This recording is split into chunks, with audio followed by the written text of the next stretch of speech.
Where पे हम लोग डिस्कशन करने वाले हैं। तो बिनांग, आर यू देयर? हाँ, करता हूँ मैं सर। Yes yes. ओके, अभी पहले तो हमारा मेन टॉपिक ही ये था एडवाइजरी 6, लेकिन वो तो अभी क्या, वो बीओबी वर्ल्ड का हम लोग को सेपरेटली फोन आने स्टार्ट हो गए थे कि भाई उसमें क्या हुआ, हमें क्या ध्यान रखना है, इसलिए वो एक हमने एक्स्ट्रा टॉपिक ऐड किया था। अच्छा, सो जैसे अब ये जो एडवाइजरी 6 है, इसका टाइटल में ही या टाइटल में या कंटेंट में आरबीआई ने क्लियर लिखा है कि भाई लेवल 3 और 4 को एप्लीकेबल है। तो फिर इसका मतलब ये है कि लेवल 1 और 2 को इसमें कुछ काम ही नहीं करना है। क्या समझे इसका मतलब? देखो, रीजन सिंपल है। हैकर अटैक करने से पहले ये नहीं पूछने आएगा कि भाई आप लेवल 1 में हो या 2 में हो तो मैं अटैक नहीं करता हूँ। बोले 3 या 4 में हो तो ही मैं रैंसमवेयर अटैक करूंगा आपके ऊपर। ठीक है। सो आरबीआई ने तो देखो वो हार्डशिप नहीं हो उसलिए बोला है, तो भले आप 100% कंप्लाई नहीं करो, लेकिन जितना मैक्सिमम पॉसिबल हो उतना कंप्लाई करो। वो आरबीआई क्या है कि अगर कोई भी चीज अगर आपको एक बार बोल दिया तो फिर वो तो 100% कंप्लायंस एक्सपेक्ट करेंगे। इसलिए फॉर सेफर साइड उन्होंने खाली लेवल 3 और 4 बैंक यूसीबीज को अप्लाई हो रहा है ऐसा बोला है। बट अब ये चीज ध्यान रखो कि भाई वो जो रैंसमवेयर अटैकर होगा वो ये नहीं देखेगा कि भाई ये लेवल 1 की बैंक है, 2 की है, 3 की है या 4 की है। ठीक है, उसको तो वो बस ओपन कोई भी रास्ता मिलना चाहिए, ओपन पोर्ट या दूसरे हम जो भी रास्ते यहाँ डिस्कस करेंगे। इनफैक्ट इसमें ये जो एडवाइजरी है ये मास्टर एडवाइजरी है, एक्चुअली ये कोई सेपरेट इंसिडेंट नहीं हुआ है। बाकी अभी तक जितनी भी एडवाइजरीज आती थी वो क्या होता था कि जैसे कोई एक बैंक में इंसिडेंट हुआ, या फिर कोई एक क्लाउड सर्विस प्रोवाइडर के यहाँ इंसिडेंट हुआ, कोई एटीएम स्विच प्रोवाइडर के पास इंसिडेंट हुआ, तो वो एक इंसिडेंट के ऊपर एक एडवाइजरी इश्यू होती थी। ये पहली बार आरबीआई ने एक मास्टर एडवाइजरी इश्यू किया जिसमें आज तक जितने भी रैंसमवेयर अटैक्स हुए थे 2019 से लेके 2023 के बीच में, वो सारे रैंसमवेयर अटैक्स को अगेन समराइज किया है। सो भले ये एडवाइजरी में ऐसा लिख दिया है कि भाई लेवल 3 और 4 को एप्लीकेबल है, आप वो इंडिविजुअल एडवाइजरीज पढ़ोगे जो इंडिविजुअल 5 एडवाइजरीज के ऊपर ये बना है, वो इंडिविजुअल एडवाइजरीज में कहीं भी नहीं लिखा है कि लेवल 3 और 4 को एप्लीकेबल है। तो डायरेक्टली और इनडायरेक्टली वो अप्लाई कर ही दिया। ओके, सो इसमें जो इंसिडेंट्स कवर्ड है वो बेसिकली अलग अलग टाइप्स के हैं। जैसे कोई रैंसमवेयर अटैक्स ऐसे हैं जो डायरेक्टली बैंक के ऊपर हुए थे, फिर ऐसे भी रैंसमवेयर अटैक थे जो एटीएम स्विच प्रोवाइडर के यहाँ हुए थे। फिर एक तीसरा कैटेगरी ऑफ रैंसमवेयर अटैक है कि बैंक ने जहां क्लाउड होस्टिंग लिया हुआ था वो क्लाउड होस्टिंग प्रोवाइडर के यहाँ पर रैंसमवेयर अटैक हुआ। देखो, तीनों केसेस में अल्टीमेटली रिस्पॉन्सिबिलिटी तो बैंक की आती है। एक में भले बैंक डायरेक्ट इन्वॉल्व है, बाकी दो में आप ये बोल सकते हो कि भाई ये तो हमने वेंडर को काम आउटसोर्स कर दिया, सिक्योरिटी की जिम्मेदारी वेंडर की हो जाएगी पूरी। देखो, दो टर्म से, एक है रिस्पॉन्सिबिलिटी और दूसरा अकाउंटेबिलिटी। भले रिस्पॉन्सिबिलिटी वेंडर की हो गई कोई बात नहीं, अल्टीमेटली अकाउंटेबल कौन है, अल्टीमेट जवाबदारी किसकी है? ठीक है, बैंक के बोर्ड की है। ठीक है, सो इसलिए हमें वेंडर्स को भी ओवरसी करना पड़ेगा कि भाई देखो हमने हमारा नेटवर्क तो सेफगार्ड कर लिया, हमारा नेटवर्क सेफ है। और जनरली देखो इसमें एटीएम स्विच प्रोवाइडर भी इन्वॉल्व है। हमारा ये बिलीव होता है कि भाई एटीएम स्विच प्रोवाइडर तो बैंक से अच्छा कंट्रोल लगा के बैठा है, उसके यहाँ क्या होगा। तो ऐसा नहीं है। एटीएम स्विच प्रोवाइडर्स के यहाँ भी ये इंसिडेंट्स हुए हैं इन पास्ट। और ये मैं आपको जो भी ये क्लाउड सर्विस प्रोवाइडर या एटीएम स्विच प्रोवाइडर्स या जो भी बोल रहा हूँ, तो वो मैंने पूरा रिसर्च किया हुआ है वो ग्रुप का, उसने किसके ऊपर अटैक किया वो भी मेरे को पता है। लेकिन आप क्वेश्चन आंसर सेशन में उसका नाम मत पूछना, नाम के सिवा आपको जो पूछना है सब पूछ सकते हो। ठीक है, दो मेजर एजेंडाज है भाई, वो नेटवर्क में आते कैसे वही पता चल जाए बस। बाकी ठीक है, मेजर लैप्सिस तो उतना मेजर नहीं है। सो पहला जो टॉपिक मेरे को डिस्कस करना है कि भाई बेसिकली रैंसमवेयर अटैकर नेटवर्क में आता कैसे है। ओके, फर्स्ट इंसिडेंट है ब्लैक मैटर रैंसमवेयर का। अब ये एडवाइजरी है ना, कुछ 2020 में इश्यू की थी आरबीआई ने। वो ये थिंकिंग को ब्रेक किया था वो रैंसमवेयर अटैकर ने, बोले मैं पासवर्ड ही शेयर नहीं करूंगा, किसी को पता ही कैसे चलेगा। ठीक है, हम लोग भी जब ऑडिट में जाते हैं तब हम लोग को भी ये बोलते हैं मैं पासवर्ड किसी को बताऊंगा ही नहीं, तो हैकर को कैसे पता चलेगा, आपको कैसे पता चलेगा। ठीक है, सो हैकर ने पासवर्ड निकाला उसका। एक विम बैकअप का सर्वर था। विम बैकअप एक बैकअप सोल्यूशन है। ठीक है, विम बैकअप सॉल्यूशन में एक सीवी थी, वो बैंक ने वो सीवी को उसका सामने जो पैच था वो पैच अप्लाई नहीं किया था। ठीक है, तो वो जो पैच अप्लाई नहीं किया उसको एक्सप्लॉइट करके हैकर ने उसमें से क्रेडेंशियल्स डंप कर लिए। ठीक है, सो आपने पासवर्ड नहीं बताया, कोई बात नहीं, हैकर को तो पता चल ही गया। ठीक है, सो आप पासवर्ड नहीं बताओगे तो वो एक ही तरीका नहीं है पासवर्ड जानने का, और भी बहुत सारे तरीके हैं। अगेन अल्टीमेटली ये बात घूम फिर के आती है पैचिंग के ऊपर, टाइमली पैचिंग करना है हमें। अब देखो, विम बैकअप सर्वर हम लोग जनरली अवॉइड करते हैं। हम लोग पैचिंग क्या समझते हैं, ओएस को पैच करना, विंडोज को पैच, मतलब ओएस मतलब विंडोज ओएस वगैरह पैचिंग करना, लिनक्स को पैचिंग कर देना, ब्राउजर्स को पैचिंग कर देना। ठीक है, आप समझ लो ये मेजर कंपोनेंट्स है। अब रैंसमवेयर अटैकर का प्राइम टारगेट होता है कोई भी बैंक में आके बैकअप सर्वर को ढूंढना। ठीक है, वो बैकअप सर्वर को एनक्रिप्ट करेगा, ना कि एंड यूजर के सिस्टम को। उसको एंड यूजर के सिस्टम में इंटरेस्ट नहीं है, उसको बैकअप टेक्नोलॉजीज में इंटरेस्ट है।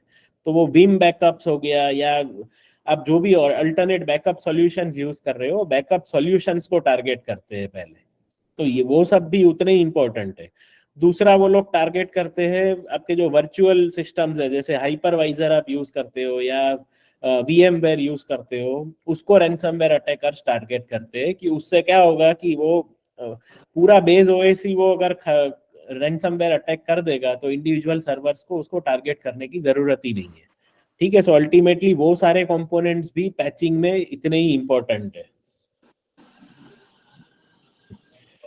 अच्छा, एक दूसरा केस जो क्लाउड सर्विस प्रोवाइडर के ऊपर हुआ। अब ये क्लाउड सर्विस प्रोवाइडर जो था वो सर्विस दे रहा था लेवल 1 और 2 की बैंक को। ठीक है, तो अगेन मैं वही हाईलाइट कर रहा हूँ कि वो अटैकर ने ये नहीं देखा कि भाई ये कौन से लेवल की बैंक है और मैं अटैक करूँ या नहीं करूँ। अब ये कॉमन चीज है, अगर किसी का सर्वर क्लाउड में होस्टेड है तो कैसे एक्सेस करता है, बोले डायरेक्ट RDP से।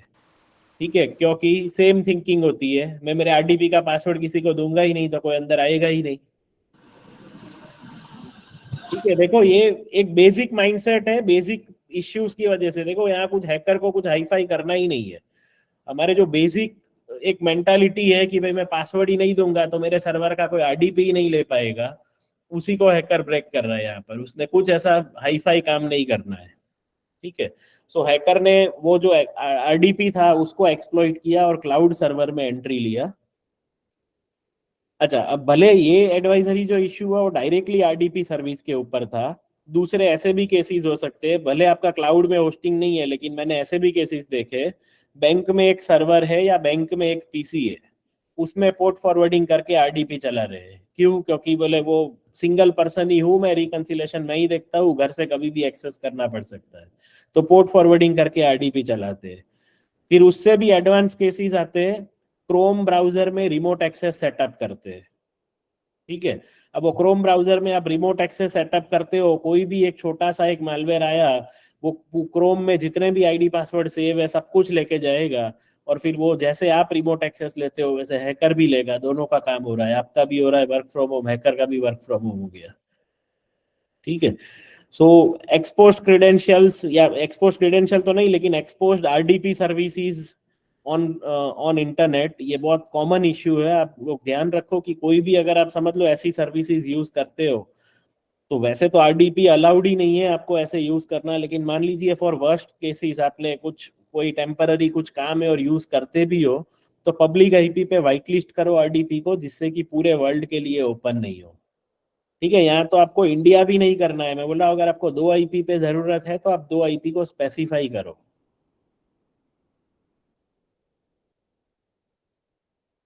ओके, लॉकबिट रैंसमवेयर, अब ये थोड़ा इसने अलग किया।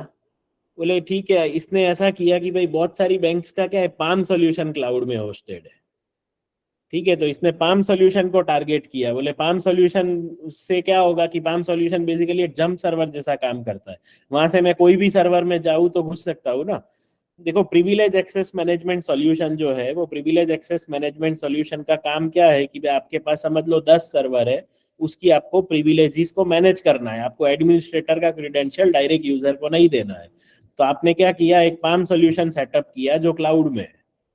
अब वो क्लाउड में सेटअप तो कर दिया, लेकिन ID पासवर्ड उसका गलती से रह गया एडमिन एडमिन। ठीक है, तो पाम सॉल्यूशन इन इटसेल्फ तो सिक्योर है, लेकिन वो हमने एडमिन एडमिन रख दिया उसका आईडी पासवर्ड। ठीक है, तो वो वहां से एंट्री हो जाती है। तो हमने देखो अभी तक 3 इंसिडेंट देखे, तीनों में एक कॉमन रीजन है, मतलब तीनों में एक चीज आप नोटिस करो अभी तक कि अल्टीमेटली जो भी इफेक्ट्स आएंगे, जो भी समझ लो रेप्यूटेशन लॉस है या फिर आरबीआई के जो भी रेगुलेटरी एक्शंस हो गए, वो आने वाले हैं बैंक के ऊपर। तो अगर आप ये सोचते हो कि मैंने तो ये चीज मेरे क्लाउड प्रोवाइडर को दे दिया है या फिर मेरी एटीएम स्विच है वो मैंने तो आउटसोर्स कर दिया है, तो मेरी जिम्मेदारी खत्म हो गई। ठीक है, देखो ये मैंने यहाँ बहुत अच्छा एक स्टेटमेंट लिखा है कि you can transfer the responsibility but not the accountability. ठीक है, सो अल्टीमेटली अकाउंटेबल तो आप ही रहने वाले हो, अकाउंटेबल तो हमेशा बोर्ड ऑफ डायरेक्टर्स ही रहेंगे, आप खाली रिस्पॉन्सिबिलिटी किसी और को दे सकते हो। और यही रीजन है आरबीआई ने एक लेटली एक आईटी आउटसोर्सिंग का सर्कुलर निकाला है। ये आईटी आउटसोर्सिंग का सर्कुलर जो है उसका घुमा फिरा के उसका ऑब्जेक्टिव यही है कि भाई आप कितना भी आउटसोर्सिंग कर दो, कितना भी एसएलए में लिख दो, कुछ भी पेनल्टी क्लॉज डाल दो, अल्टीमेटली आपको वेंडर को ओवरसी करना है। आप उसकी विजिट करो, उससे ऑडिट रिपोर्ट्स मांगो, उसकी पॉलिसीज देखो, उसके एनुअल स्टेटमेंट्स देखो, आप कुछ भी तरीका अपनाओ, लेकिन आपको अल्टीमेटली वेंडर के ऊपर ध्यान रखना है। कुछ भी होगा तो हम लोग तो आपको ही पकड़ेंगे। ठीक है, सो वो ही रीजन है आईटी आउटसोर्सिंग का सर्कुलर आने का, और दूसरे ऐसे अलग अलग टाइप्स के इंसिडेंट्स भी आरबीआई ने देखे। ओके, अब एक और इंसिडेंट की बात करते हैं जो specifically directly ATM switch provider को टारगेट किया था क्लॉप रैंसमवेयर ने। अब ये तो इनफैक्ट न्यूज में भी था, तो सबको पता ही होगा स्विच प्रोवाइडर का नाम, और नहीं भी पता है तो कोई बात नहीं, आप ये ध्यान रखो कि एटीएम स्विच प्रोवाइडर के यहाँ भी आपका मोस्ट इंपॉर्टेंट डेबिट कार्ड्स वगैरह का डेटा है, सो वो भी एक रिस्क ही है हमारे लिए।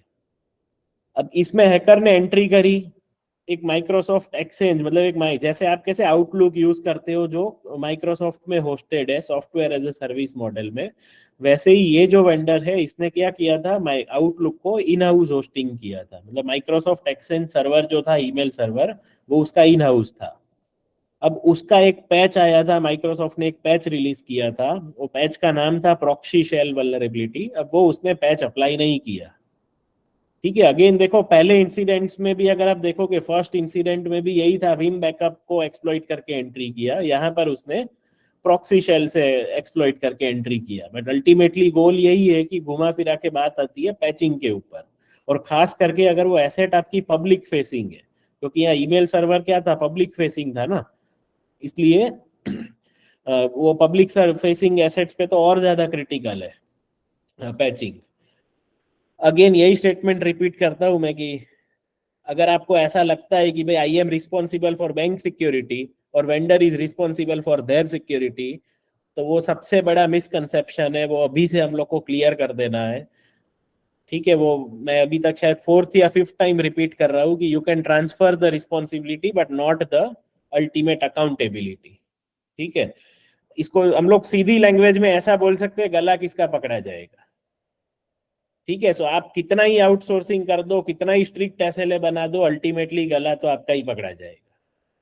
तो फिर उसके लिए हमें क्या करना है, जो भी बेस्ट प्रैक्टिसेस है, जो जितने भी प्रिकॉशंस ले सकते हैं वो हमें प्रिकॉशंस लेने हैं, जिससे कि कोई दिन कोई हमारा गला पकड़ने की बात करे तो हम बता सकते हैं भाई देखो मैं तो विजिट किया था, मैंने ऐसे ऐसे डॉक्यूमेंट्स लिए थे, मैंने उसके ऐसे कंट्रोल्स मांगे थे, मैंने उससे पीरियोडिक ऑडिट रिपोर्ट मांगी थी। आपके पास जस्टिफिकेशन होना चाहिए। जिस दिन आपके ऊपर कोई चीज आएगी कि भाई वेंडर के इतना बड़ा इंसिडेंट हो गया तो आपने देखा क्या, तब आप ये नहीं बोल सकते हो कि मेरे एसएलए में लिखा था सारी जिम्मेदारी उसकी। ऐसा नहीं चलेगा, आपको प्रूव करना पड़ेगा कि आपने क्या एक्शंस लिए। ओके, और ये इंसिडेंट 5 जो है ये बहुत खास इंसिडेंट है, क्योंकि ये जो बैंक था वो बैंक उतना स्पेशल बैंक है कि वो इंसिडेंट 4 बना। इंसिडेंट 4 के बाद आरबीआई ने अलर्ट 10 ऑफ 2021 इश्यू किया, तो भी वो बैंक ने पैचिंग करना जरूरी नहीं समझा। देखो पहले तो उसको माइक्रोसॉफ्ट ने बोला कि भाई तू पैचिंग कर ले, ये स्कोर इसका जो सीवी है उसकी 10 में से 9 स्कोर है, मतलब बहुत हाई क्रिटिकल सीवियरिटी वाला सिक्योरिटी पैच है। उसने इग्नोर किया, कोई बात नहीं। उसके बाद वो एक एटीएम स्विच प्रोवाइडर के इंसिडेंट हो गया, वो भी ठीक है। उसके बाद आरबीआई ने अलर्ट इश्यू किया, अभी भी वो सुनने को तैयार नहीं है, तो दूसरा रैंसमवेयर अटैकर आया। और वो बैंक में घुस गया जो बैंक ने होस्टिंग किया हुआ था Microsoft Exchange. Again email server ही था, इन हाउस होस्टेड था, उसने 2013 होस्ट किया, इसने 16 होस्ट किया, बट अल्टीमेटली सीवी तो एक ही है। अब ये जो सेकंड इंसिडेंट बना ना, उसके बाद आरबीआई ने ये बैंक के ऊपर ज्यादा सीरियस एक्शंस लिए, क्योंकि इसने क्या हुआ कि आरबीआई की एडवाइजरी मतलब अलर्ट 10 आने के बाद भी उसको इग्नोर किया, और जिसकी वजह से इंसिडेंट रिपीट हुआ। देखो ये जो भी एडवाइजरीज या अलर्ट्स है या फिर आरबीआई के जो रिपोर्टिंग गाइडलाइंस है, वो अल्टीमेटली यही है कि देखो अगर आप रिपोर्ट करोगे तो आप क्या कर रहे हो, आप पूरी कम्युनिटी को हेल्प कर रहे हो। कि अब आप जब आरबीआई एडवाइजरी इश्यू करता है, अलर्ट इश्यू करता है, तो आपका नाम तो लिखता नहीं है अंदर कि भाई ये बैंक में ऐसा इंसिडेंट हुआ, लेकिन वो जरूरी इंफॉर्मेशन दूसरे बैंकर्स के साथ शेयर कर सकता है। तो ये जो इंफॉर्मेशन शेयरिंग प्लेटफॉर्म है आरबीआई बीच में कॉमन मीडियम है कि भाई आप कोई चीज आरबीआई को बताओगे तभी तो आरबीआई उसका एडवाइजरी अलर्ट इश्यू कर सकेगा और दूसरी बैंक्स को अलर्ट कर पाएगा। तो आरबीआई ने कोशिश की ऐसा अलर्ट करने का, लेकिन वो अलर्ट करने के बाद भी कोई एक्शन नहीं लिया बैंक ने, और अल्टीमेटली एक रैनसमवेयर अटैक हुआ उनके यहाँ। Okay, other common entry point जो हम लोग आज तक डिस्कस करते आए, फिशिंग मेल्स, वो तो कॉमन ही है, वो मेलिशियस मेल्स आते हैं, यूजर्स डाउनलोड करते हैं, उसके ऊपर हमने कंट्रोल्स भी बहुत सारे डिस्कस किए। एक नया फर्स्ट टाइम आरबीआई ने उसकी एडवाइजरी अलर्ट में टर्म यूज किया है, सप्लाई चेन अटैक। ये आज तक नहीं था, ये सप्लाई चेन अटैक्स हमने शायद अभी इंडियन बैंकिंग इंडस्ट्री में तो फेस भी नहीं किया है। आपको एक सबसे बड़ा सप्लाई चेन अटैक की बात करूं ना, तो एक कसेया रैनसमवेयर अटैक करके, मतलब कसेया करके एक था, एसओसी का टूल था जिसके ऊपर रैनसमवेयर अटैक हुआ था, यूएस बेस्ड था। अब ये सप्लाई चेन अटैक्स में बेसिकली कैसा है कि जैसे फॉर एग्जांपल मान लो इसमें कैटेगरीज है, जैसे एक हार्डवेयर फोकस्ड है। अब समझ लो आपको है ना कोई ऑनलाइन कोई मिल गया जो आपको बोलता है कि आपको पीसी लेने हैं ना, आप 40,000 का पीसी मत लो, मैं आपको 15,000 में बाहर से डायरेक्ट इंपोर्ट करके पीसी देता हूँ। अब मान लो आपको चाइना से पीसी इंपोर्ट करके देता है, अंदर पीसी में चिप लगा हुआ है, आपको पता चलेगा? नहीं चलेगा। ठीक है, इसलिए वो वेंडर रिलायबिलिटी की बात आती है कि आप जिससे प्रोक्योरमेंट करते हो उसमें आपको पता नहीं है कि कहाँ कौन सा कोरियन चिप आ जाएगा, कौन सा चाइना का चिप आ जाएगा, कौन आपका इंफॉर्मेशन ले जा रहा है, आपको कुछ पता नहीं चलने वाला है। इसका बेस्ट एग्जांपल देता हूँ, आपके चाइनीज सीसीटीवी कैमरास जो 99% बैंक में लगे हुए हैं, आप कभी उसका एसओसी में ट्रैफिक मॉनिटर करना, आपको पता चल जाएगा कितना कनेक्शंस इनिशिएट करने की ट्राई करते हैं वो सीसीटीवी कैमरास। लेकिन क्या होता है, वो उसकी प्राइस ही अब वो नॉर्म इंडियन कैमरा से 50%, 30%, 40% लोअर होती है। तो अल्टीमेटली ऑप्शन ही यही होता है कि L1 कौन है, चाइनीज कैमरा L1 है, ले लो, चलो बात खत्म करो। ओके, वैसे ही software focused supply chain attacks होते हैं, जो मैं आपको कसेया अटैक्स की बात कर रहा था। कसेया अटैक में क्या हुआ कि भाई जैसे मान लीजिए कि आप माइक्रोसॉफ्ट यूज कर रहे हो, जैसे फॉर एग्जांपल अब माइक्रोसॉफ्ट का एक पैच आया, तो वो पैच तो सीधी सी बात है आप अप्लाई करने ही वाले हो, क्योंकि आप माइक्रोसॉफ्ट पे भरोसा करते हो। अब रैनसमवेयर अटैकर ने क्या किया, माइक्रोसॉफ्ट को ही हैक कर लिया और एक ऐसा पैच रिलीज किया जिसके अंदर से वो घुस गया। ठीक है, सो कसेया में यही हुआ। कसेया एक एसओसी का टूल है, बहुत बड़ी कंपनी है, वो वहाँ के यूएस गवर्नमेंट और तक उसको यूज करती थी वो एसओसी टूल को। तो वो एसओसी के टूल के जो पैच रिलीज हुआ, वो पैच में उन्होंने बग भेज दिया, मतलब वो बग तो नहीं बोल सकते, लेकिन एक मैलिशियस कोड भेज दिया, और वहां से अटैकर ने एंट्री ले ली। तो सप्लाई चेन अटैक्स भी पॉसिबल है। अब देखो इसमें 100% एक सप्लाई चेन अटैक ऐसी चीज है जो इतने सोफिस्टिकेटेड होते हैं कि उसमें 100% प्रोटेक्शन तो पॉसिबल नहीं है, लेकिन इसमें कैसा है कि आपको पता होना जरूरी है। ये जैसे आरबीआई 2019 से एडवाइजरी निकाल रहा है, उसने 2023 के एंड तक पहली बार सप्लाई चेन वर्ड को यूज किया है। तीसरा सप्लाई चेन होता है सर्विस फोकस्ड। ठीक है, आपके यहाँ कोई वेंडर आता है, बोले 5,000 रुपए में काम करके दे देता हूँ, आपको लगता है चलो मफत में करके दे रहा है, दे देते हैं, हो सकता है उसका कोई और इंटेंशन होगा। ठीक है, अब मैं ऐसा नहीं बोल रहा हूँ कि भाई अभी ऐसा बैंकिंग इंडस्ट्री में ऐसा कोई है या ऐसा कोई इंसिडेंट हो गया। सप्लाई चेन अटैक्स हमने आज तक इंडियन बैंकिंग इंडस्ट्री में तो नहीं देखा है, लेकिन ये भी आरबीआई ने आज फर्स्ट टाइम हाईलाइट किया है कि भाई ये भी एक कॉमन एंट्री पॉइंट्स हो सकते हैं। जबकि ऊपर के हमने जो 5 इंसिडेंट्स डिस्कस किए वो तो एग्जैक्टली कोऑपरेटिव बैंकिंग या फिर उसके वेंडर्स के ऊपर हो गए वैसे अटैक्स है, जबकि ये सप्लाई चेन उन्होंने एक ऐसा एक इमर्जिंग अटैक्स के फॉर्म में दिया है एडवाइजरी में कि भाई ये भी पॉसिबिलिटी है सप्लाई चेन अटैक्स की, तो आप इसका भी ध्यान रखो। ओके, मेजर लैप्सिस पे जाते हैं, बहुत सिंपल लैप्सिस थे। मैंने आपको बोला था बेसिक्स राइट होना चाहिए, कुछ भी हाईफाई नहीं करना है, तो बेसिक चीजें ही थी। इसमें से आप कौन सा पिक्चर सिलेक्ट करोगे, लेफ्ट वाला या राइट वाला? बोलो चैट में, आप कौन सा पिक्चर सिलेक्ट करोगे?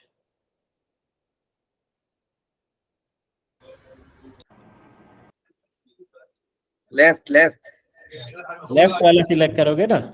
बस तो यही तो करते हैं हम। हैकर को बताते हैं नाम क्या रखते हैं, RTGS server, AD server, manager PC. उसको सिखाते हैं कि भाई यही ये टारगेट है तेरा, तो दूसरी जगह मेहनत मत कर।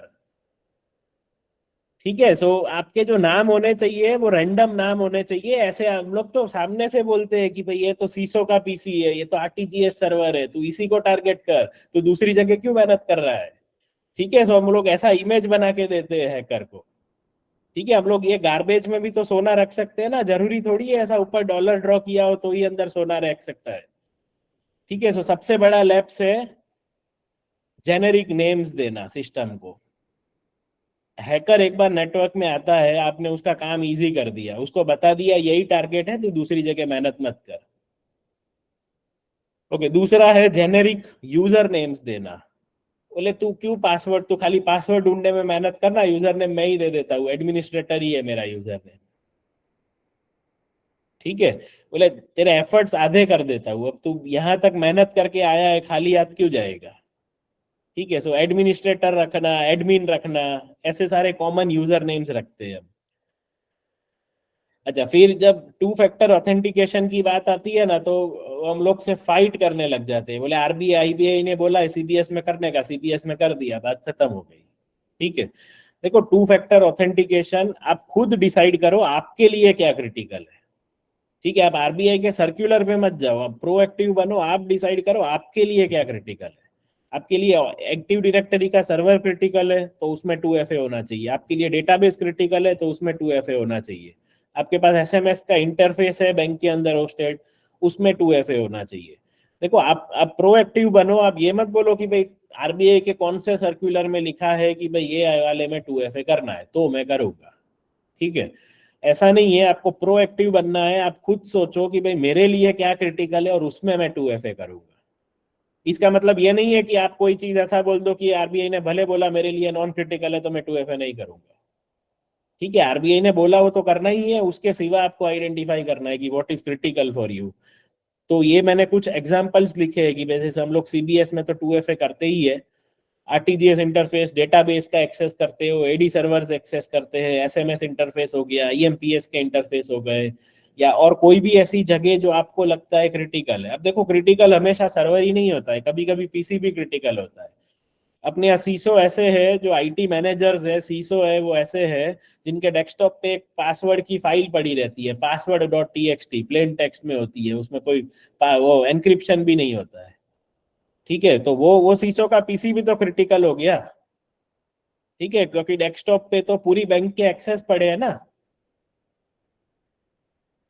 बोले हम लोग जाके मेहनत भी नहीं करनी होती है कि अंदर जाके कहीं ढूंढे, डेस्कटॉप पे ही सजा के रखी है कि भाई बस तू आके डबल क्लिक कर दे, तेरे को सब मिल जाएगा।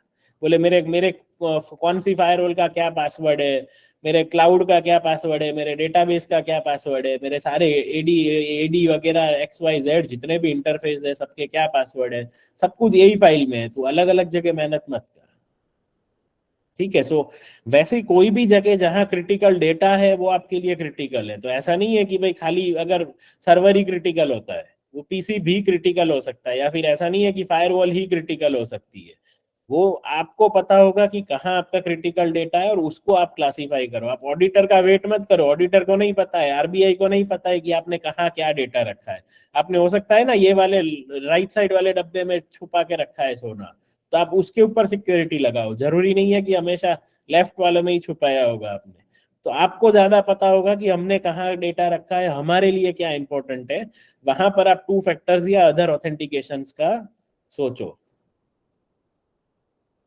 अच्छा, फिर ये भी बहुत कॉमन लैब से अब वो अटैकर ने थाउजेंड्स ऑफ पासवर्ड ट्राई किया लेकिन कोई डिटेक्शन ही नहीं आया। ठीक है, अब ये आरबीआई की एडवाइजरी में एग्जैक्ट ये बोला हुआ है कि attacker tried brute forcing but no alert was generated. ठीक है, सो अब ये बेसिक चीज है, इसका तो आपको अलर्ट आना ही चाहिए। फिर नेक्स्ट है, अटैकर ने कोई भी इंटरनेट से एक रूट की डाउनलोड किया, आपके जो स्टैंडर्ड यूजर था उसको प्रिविलेज एस्केलेशन करके एडमिन यूजर बना दिया। ठीक है, अगेन कोई अलर्ट नहीं आया। अच्छा, अब यहाँ बोलेगे वो रूट किट डाउनलोड करेगा, मेरे पास एंटीवायरस है, वो पकड़ लेगा।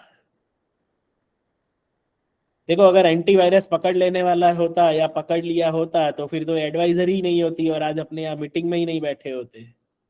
तो आप जो एंटीवायरस यूज कर रहे हो तो सारी बैंक यूज कर रही है। ठीक है, सो हम लोग लेयर्ड डिफेंस की बात कर रहे हैं। आरबीआई वो इनफैक्ट हैकर को भी पता है कि आप कौन सा एंटीवायरस यूज कर रहे हो, क्योंकि वो एंटीवायरस वाले की वेबसाइट पे भी लिखा होगा मेरे ये क्लाइंट है। ठीक है, सो वो तो हैकर ने पता ही है कि इसको कैसे बाईपास करना है, तो हमें उसने बाईपास कर लिया उसके बाद का सोचना है। ठीक है, सिंपल चीज है एक और कि भाई सॉफ्टवेयर इंस्टॉलेशन ट्रैक नहीं होते हैं कि भाई आज कौन से यूजर ने कौन सा सॉफ्टवेयर इंस्टॉल किया, वही हमें पता नहीं है पूरी बैंक में, और खास करके मैलिशियस सॉफ्टवेयर। अब वो मैलिशियस नॉन मैलिशियस तो सेकंड कैटेगरी है, पहले तो हमारे पास ये ट्रैकिंग होना चाहिए कि आज पूरी बैंक में कितने सॉफ्टवेयर इंस्टॉल हुए। ओके, और लास्टली बोले एंटीवायरस है लेकिन जबरदस्त पासवर्ड है, client@123, client123, bank@1995। ठीक है, वो अब वो क्या होता है, डे 1 से जब एंटीवायरस वाले ने client@123 सेट करके दिया तो आज तक जो उसको डिसेबल करने का पासवर्ड चलता है वो client123 चलता है, और एडमिन का पासवर्ड होता है admin123। ठीक है, सो हैकर को मेहनत ही नहीं करनी है, हम ही उसको ऑप्शन दे रहे कि भाई तू आके ऐसा सीधा सीधा डिसेबल करके चले जा।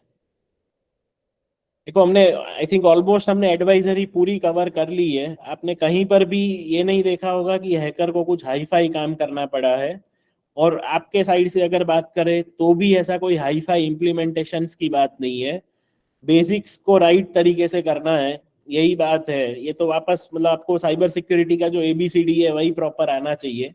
बाकी आपको यहाँ ऐसा सौर और UEBA और ऐसा कोई न्यू टेक्नोलॉजीज की तो हम बात कर ही नहीं रहे। जो हम लोग बेसिक्स हमारे पास ऑलरेडी प्रोक्योर्ड चीजें हैं, जो हमारे पास ऑलरेडी है, उसको हमें अच्छे से यूज करना है। पैचेस को अच्छे से ट्रैक करना है, पासवर्ड्स प्रॉपर रखने हैं, चीजों कौन सी चीजें क्रिटिकल है वो हमें पता होनी चाहिए। सब कुछ ही बेसिक से हम लोग 2019 में सर्कुलर आया तब से यही चीजों का डिस्कशन कर रहे हैं, और फिर भी आज की डेट में भी ऐसे इंसिडेंट्स होते आ रहे हैं। अब ये कॉमन इंसिडेंट से हम लोग ऑलरेडी डिस्कस कर चुके कि अनपैच्ड सिस्टम्स यूज करना, एक्सपोज्ड RDPs इंटरनेट पे। अब ये वाला खास है, SMBs चालू रखना फाइल और फोल्डर शेयरिंग के लिए या फिर प्रिंटर शेयरिंग के लिए। उसके ऑप्शंस आते हैं, नाश ड्राइव यूज करना, share point, one drive, box for business है, SFTP है।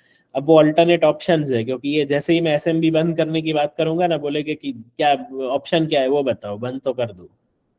ठीक है, unrestricted power shells, power shell block करने का आरबीआई 2018 के सर्कुलर से बोलते आ रहा है, लेकिन आज तक सक्सेसफुली बहुत जगह ब्लॉक नहीं मिलता है।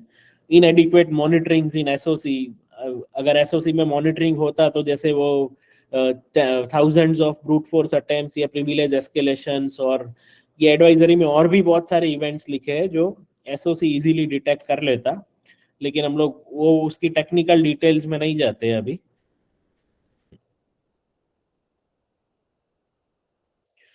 ओके, सो अभी हम लोग ये मैंने शायद एडवाइजरी तो कवर कर ली है, हम लोग क्वेश्चन आंसर पे जाए उसके पहले 3 टॉपिक्स मेरे को कवर करने हैं।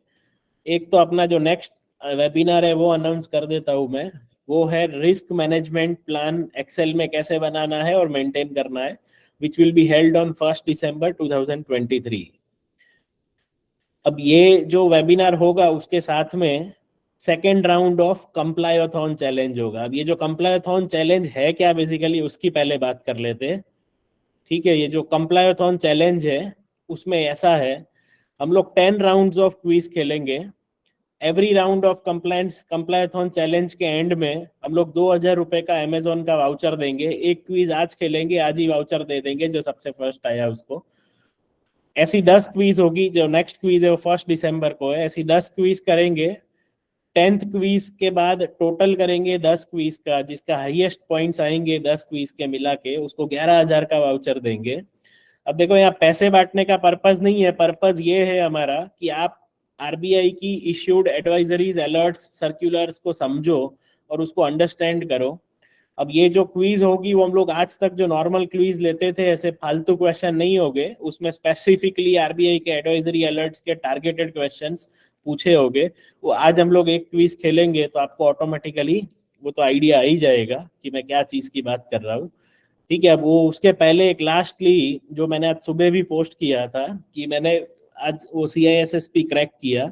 सो एक ब्रीफ 5 मिनट का कि भाई CISSP है क्या बेसिकली, ठीक है। एक साइबर सिक्योरिटी का सर्टिफिकेशन है जो 1994 में ISC स्क्वायर ने स्टार्ट किया। 2004 में US डिपार्टमेंट ऑफ डिफेंस, मतलब उनकी मिलिट्री ने इनको एक रिकॉग्निशन दिया कि भाई CISSP जो है वो उनके यहाँ मतलब मिलिट्री की जॉब्स में भी जो कैंडिडेट्स आते हैं वहां पर CISSP रिकॉग्नाइज्ड होगा। 2020 में ही 3-4 साल पहले ही यूके के एजुकेशन बोर्ड ने इसको मास्टर डिग्री का इक्विवेलेंट माना, लेवल 7 ग्रेड अवार्ड दिया। नंबर ऑफ कैंडिडेट्स की बात करते हैं तो 1.56 लाख कैंडिडेट है वर्ल्ड वाइड जिसने CISSP क्रैक किया हुआ है आज तक। 1994 में आया है कोर्स, उसके बाद भी। और अगर इंडिया की बात करते हैं तो 3364 कैंडिडेट्स है इंडिया में जिसने क्रैक किया हुआ है, उसमें एक और मैं ऐड हो गया। अब मेरा बोलने का मतलब ये है कि हम लोग भी प्रोएक्टिव अप्रोच फॉलो करते हैं। अब आरबीआई ने तो बोला नहीं है मेरे को CISSP करेगा तो ही मैं तेरे को ऑडिटर मानूंगा, ना ही 13 ने बोला है कि भाई CISSP करेगा तो ही मैं तेरे को एमपैनल करूंगा। हमारे पास एमपैनल्ड है, हमारे पास आप जैसे अच्छे अच्छे क्लाइंट्स का सपोर्ट है, फिर भी हम लोग